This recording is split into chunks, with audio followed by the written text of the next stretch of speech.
તમે હે ને મને બોલાવશો જ નહીં. ના મારે કઈ વાત જ ન કરવી. તને ન કહેતી તાર બાપાને કહું તું સાનમાન તાર કામ કર ને.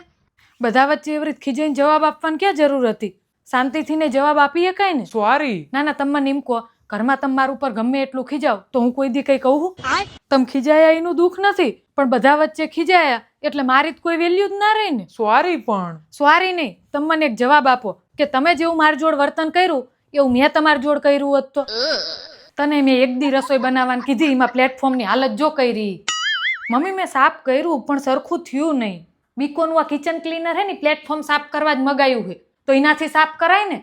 બધાને કામ કરતા જોર આવે, માં એકલી આખો દી ઢેડા કર્યા રાખે તો આ અમારે કોઈ વેલ્યુ જ નહીં. જોઈ લે તારા ને મારા કામમાં કોઈ ફરક લાગે હે? બસ હવે કેટલો ટાઈમ મોઢું ચડાઈને ફરીશ. ખરેખર તમારી ભૂલના કારણે કોઈ હર્ટ થયું એનો તમને કોઈ અહેસાસ જ નથી. અધૂરામપુરા બાય તમારા પક્ષમાં તાલ પુરાવા બેહી ગયા એટલે આ રમલી તો એકલી જ પડી જાય ને. ના ના વાત બદલવાની તમે હવે જરાય કોશિશ જ ના કરતા.